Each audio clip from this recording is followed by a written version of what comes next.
Je ne veux pas être le candidat de la feuille d'impôt, je laisse cela à mon concurrent. Je veux être le candidat du travail, je veux être le candidat de la feuille de paix.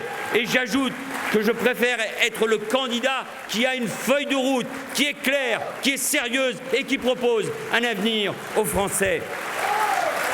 Je défends une société du travail et une société de la solidarité.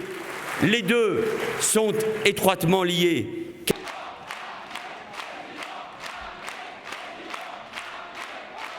On la disait parfois angéliste, à milieu des réalités. Elle est aujourd'hui crédible. Et moi, je ne nous laisserai pas retomber dans les travers du passé qui nous ont éloignés des milieux populaires, de ceux qui attendent précisément de la gauche qu'elle les protège et qu'elle affirme l'autorité et la protection de l'État. Ma gauche, c'est aussi la sécurité. Hier soir, lors du dernier débat, nous avons porté pendant toutes ces semaines ma conception de la République. Ce ne sont pas des communautés qui vivent les unes à côté des autres. Ce n'est pas laisser s'installer les communautarismes dans l'indifférence générale. Ce sont des citoyens qui vivent pleinement ensemble. La laïcité permet cela. La laïcité, c'est notre liberté à tous, c'est notre force collective. Et là-dessus, on ne peut tolérer aucune ambiguïté. Mon projet, il n'est pas catholique, il n'est pas juif, il n'est pas musulman. Mon projet, il est de gauche. Mon projet, il est républicain. Mon projet, il est patriotique. Mon projet, il est pour l'avenir de ce pays.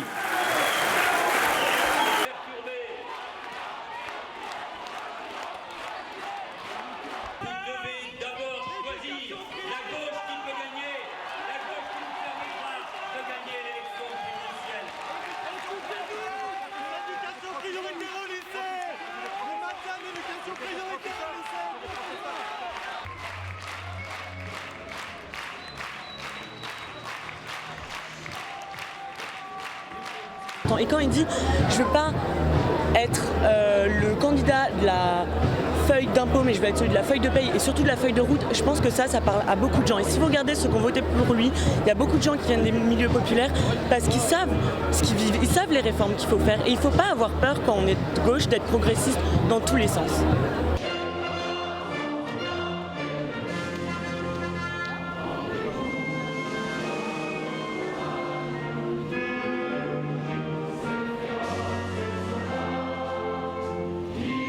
Je pense que Manuel Valls est le seul à pouvoir incarner la stature de chef d'État correctement, à pouvoir appliquer ce qu'il propose et qui sont pour moi, dans l'ensemble, au niveau économique, au niveau social, notamment de bonnes mesures.